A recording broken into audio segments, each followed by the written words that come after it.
আসসালামু আলাইকুম। আজকে আমরা আংশিক ভগ্নাংশের দ্বিতীয় লেকচার দেখব। তো প্রথম লেকচার যারা দেখেননি তারা অবশ্যই প্রথম লেকচারটা শেষ করে তারপর এই লেকচারে আসবেন। তো দেখেন, আজকে আমরা শিখব টাইপ 5।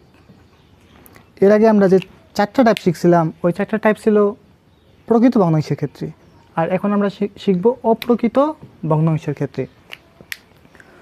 অপ্রকৃত ভগ্নাংশের ক্ষেত্রে দুটো কেস হতে পারে। একটা হলো লবের মুখ্য পদের মাত্রা ও হরের মুখ্য পদের মাত্রা সমান হবে, আরেকটা হতে পারে লবের মুখ্য পদের মাত্রা হরের মুখ্য পদের মাত্রা থেকে বড় হবে।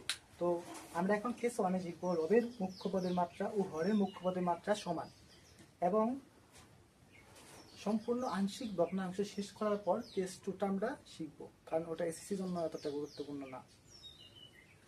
তো দেখেন, যখন আমাদের লবের মুখ্য পদের মাত্রা ও হরের মুখ্য পদের মাত্রা সমান হবে তখন আমরা ফুল প্রসেস না করলে শুধুমাত্র শর্টকাটের মাধ্যমে এটা করতে পারবো।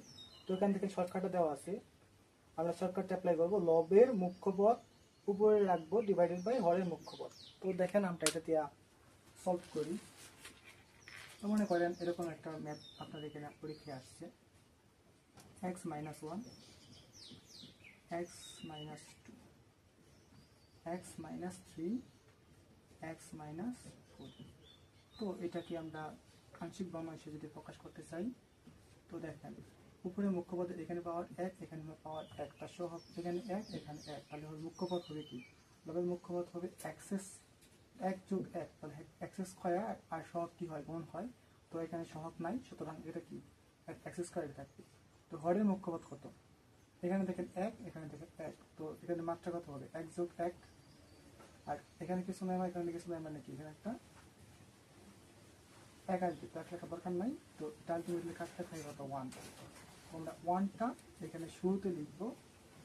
শুরুতে লেখার পর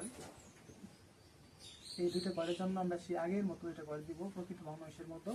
তো এটা লিখে দেব x - 3 এবং x - 4 উৎপাদক দুটো লিখে দেব। আর উপরে আমরা যেটা ধ্রুবক নিয়ে নিব, এই যেহেতু এখানে 1 এখানে x⁻0 রাখলেই কেবল প্রকৃত হওয়া সম্ভব। তো আমরা এখানে x⁻0 আর এটা গুণ করলে আলটিমেটলি a থাকে, সুতরাং আমরা এখানে x দিতে পারবো না। তো এখন আমরা আরো একটা উদাহরণ দেখি। তো দেখো উদাহরণটা হলো এরকম, 2x³ x - 1 x - 2 x - 3। তো এটাও আমরা শর্টকাট অ্যাপ্লাই করে করব। তো দেখেন লবের মুখ্য পদ কত? লবের মুখ্য পদ হলো 2x³ আর হরের মুখ্য পদ কত? দেখেন এখানে কত? 1 এখানে 1 এখানে 1, তো মাত্রা কত? মুখ্য পদের মাত্রা হলো 3 আর সহগ এখানে 1 এখানে 1 এখানে 1, তো কিছু আর এখানে 1 লেখা দরকার নেই। তো x² জায়গা থাকে কত? 2। তো আমরা ফার্স্টে এই 2টা লিখবো, তারপরে সম্পূর্ণ সেই প্রকৃত ভগ্নাংশের মতোই কাজ। তো এখানে কত? x - 1 x - 2 আর এটা হলো x - 3। তো এখানে কত হবে? a, এখানে কত হবে? b, আর এখানে হবে c। তো আশা করি আপনারা এই রুলসটা বুঝছেন। আমরা আরেকটা উদাহরণ দিই।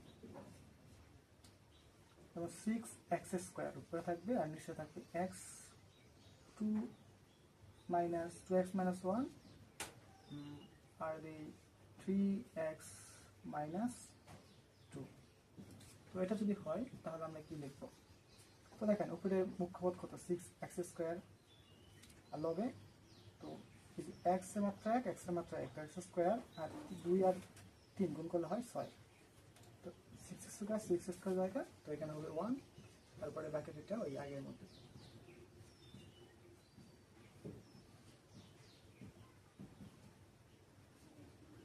এখানে কি এখানে। তো আই হোপ আপনারা এটা বুঝতে পেরেছেন। তো এই 5টা টাইপ যদি আপনারা পারফেক্টলি পারেন তাহলে আপনার গঠন লিখতে আর সমস্যা হবে না। তবে আপনাদের বই কিছু কিছু অঙ্কে শুধুমাত্র প্রথমে যদি গঠন না দেওয়া থাকে মিডল ফ্যাক্টর অথবা কমন নিয়ে ওই গঠনটা তৈরি করা লাগে। তো এখন আমরা টাইপ 1 এ ম্যাথ সলভ করব। প্রথমে আমরা সিকিউ স্টাইলে দেখব, পরে আমরা খুব সহজে কিভাবে এমসিকিউ স্টাইলে।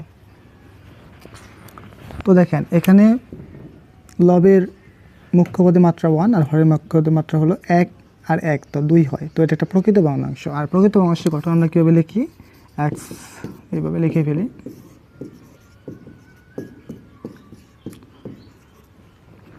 তো আমাদের প্রথমে কাজ থাকবে এই এ আর বি এর মান বের করা। আর এই মান বের করার জন্য আমরা প্রথমে এই রাশিটা যদি কাটতে পারি তাহলে আমরা খুব সহজে ক্যালকুলেশন করতে পারবো, এই জন্য আমরা এটা কাটবো। আর এটা কাটার জন্য আমরা কি করব, এই পাশে লসাগু নেব। তো এখান থেকে লসাগু নিলে কি হয়, x-1 আর x-2। তাহলে এখান থেকে x-1 যায়, তারপরে থাকে a ইন্টু x-2 প্লাস এখান থেকে এটা আর এটা চলে যায়, তাহলে থাকে b ইন্টু x-1। তো উভয় পক্ষ থেকে একই জাতীয় রাশি কাটা যায়, তো আমরা এই পক্ষ থেকে এই অংশ আর এই অংশ দেখেন সেম, তো আমরা কেটে দিতে পারি এটা। তো 5x মাইনাস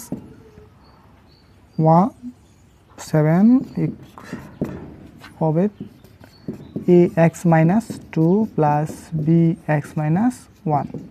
তো এটা আমরা দেব 2 নং ইকুয়েশন, আর আমরা প্রথমটাকে দেব 1 নং ইকুয়েশন। তো 2 নং ইকুয়েশনে আমরা একবার এই নিচের টুকু ইকুয়াল টু 0 ধরবো এবং এটা হচ্ছে 0 ধরে x এর একটা মান পাবো। তো এখানে x-1 ইকুয়াল টু 0, তো x ইকুয়াল টু কত, x ইকুয়াল টু হয় 1। একইভাবে x-2 ইকুয়াল টু 0 আর x ইকুয়াল টু কত হবে, x ইকুয়াল টু 2। তো আমরা 1 নং সমীকরণে এভাবে মান 0 ধরে যে মানগুলো পাবো সেগুলা বসাবো। তো 2 নং সমীকরণে 2 নং সমীকরণে x ইকুয়াল টু যদি 1 বসাই, তো দেখেন কত হয়, এখানে 1 বসাই, 5 5 থেকে 7 গেলে কত থাকে, -2। আর এখানে যদি 1 বসাই তাহলে দেখেন b1 - 1 0, তাহলে b ইন্টু 0, আলটিমেটলি এটা 0 মান খেলে ভ্যানিশ হয়ে যায়। আর এখানে কত থাকে 1 -2, তাহলে -a। তো এখান থেকে লেখা যায় মাইনাস অবক্ষ থেকে বাদ, তাহলে a ইকুয়াল টু লেখা যায় a ইকুয়াল টু 2 লেখা যায়। আবার এই 2 নং সমীকরণে x ইকুয়াল টু আমরা এই যে পরের মান 2 বসাবো, 2 বসালে আমরা কি পাই, তো এই পাশে 2 বসাই তাহলে হয় 10, 5 × 2 10 আর থেকে 7 বাদ গেলে থাকে কত, 3। আর এই পাশে দেখেন এখানে 2 বসাই তাহলে 2 - 2 0 হয়, 0 আর a গুণ করলে 0, এটা কি ভ্যানিশ। তো এখানে কত হয় 2 - 1, তাহলে 1 ইন্টু b, তারপর কত হয় b, তার মানে কি b ইকুয়াল টু পেলাম 3। তো a ও b এর মান আমরা 1 নং সমীকরণে বসিয়ে দেব। আমি একটু শর্ট করে দিলাম, তো আপনারা লিখে দেবেন। তো এখানে a এর মান বসাবো আর এখানে b এর মান বসাবো। তো এটাই হলো আমাদের নির্ণয় আংশিক ভগ্নাংশ। তো টাইপ 1 এর সিকিউ স্টাইলে শেখার পর এখন আমরা এটা এমসিকিউ স্টাইলে শিখব। এমসিকিউ স্টাইলে শেখার ক্ষেত্রে আমরা সর্বপ্রথম আমরা এই বিষয়টাকে হাইলাইট করব, শুধু এই পক্ষটাই নেব। তো দেখেন এখানে কত, x ইকুয়াল টু x-1, তো x-1 ইকুয়াল টু আমি 0 ধরবো। তো x ইকুয়াল টু কত হবে, x ইকুয়াল টু হবে 1। তো এই মানটা আমরা এইখানে x-1 ব্যতীত সম্পূর্ণ জায়গায় বসিয়ে দেব। তাহলে দেখেন 5 × 1 - 7, আর নিচে কত হয়, আর নিচে হলো 1 - 2।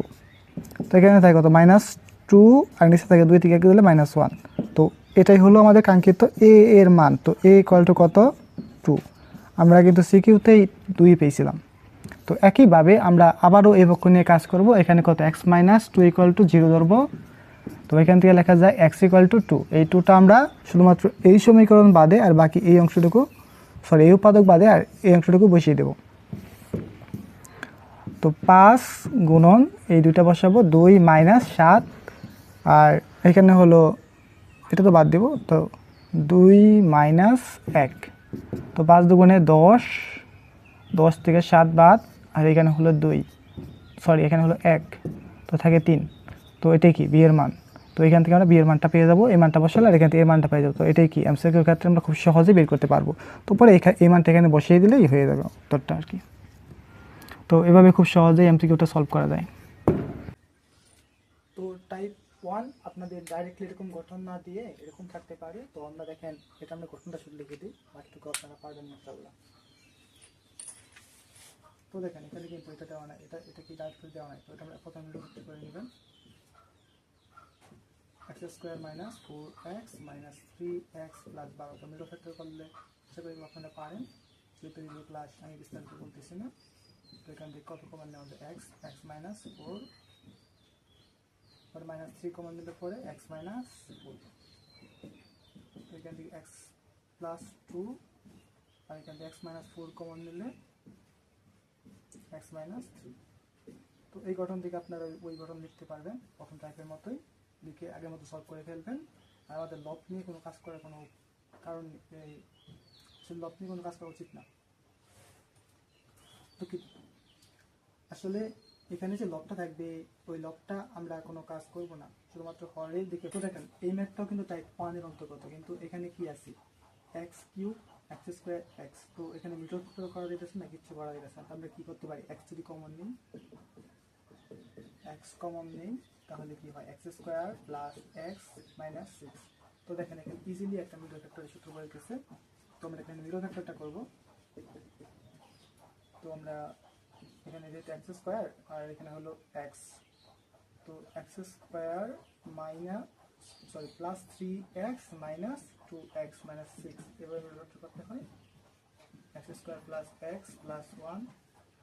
তো এখানে এক্স, তো এক্স কমন নিলে পরে হয় x minus x plus three, minus two common নিলে হয় x minus x plus three. তো x square plus x plus one, এখান থেকে এক্স কমন নিলে এক্স তো বাইরে ছিল, আর এখান থেকে এক্স মাইনাস থ্রি কমন নিলে এক্স মাইনাস টু। তো এখানে দেখেন যে তিনটা উৎপাদক এসে গেছে। তো এটা আমরা এবিসি দিয়ে করে ফেলবো।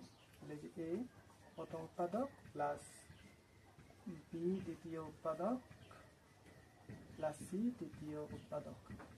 তো সমীকরণ আমরা একবার এক্স ইকুয়াল টু 0 বসাবো, এক্স ইকুয়াল টু 3 বসাবো, এক্স ইকুয়াল টু 2 বসাবো। তো এইভাবে আশা করি আপনারা করতে পারবেন। তো এটাই ছিল আমার আংশিক ভগ্নাংশে টাইপ 1 সংক্রান্ত আলোচনা। যেহেতু ক্লাসটি রিভিউ ক্লাস, সুতরাং সব কিছু আমি আলোচনা করিনি। আপনাদের যদি কোনো সমস্যা হয় আমাকে জানাতে পারেন, আমি সলভ ক্লাস দেওয়ার চেষ্টা করব। এবং বাকি টাইপগুলো আমি পরবর্তীতে লেকচারে আলোচনা করব। খুব ফাস্ট বোঝানোর কারণে যদি আপনাদের সমস্যা হয় আমাকে জানাতে পারেন, আমি রিভিউ ক্লাসগুলো আরও স্লো নেওয়ার চেষ্টা করব। আর আমার ভিডিওগুলো মানুষের কাছে পৌঁছাতে আপনারা লাইক ও সাবস্ক্রাইব করে পাশে থাকবেন। ধন্যবাদ।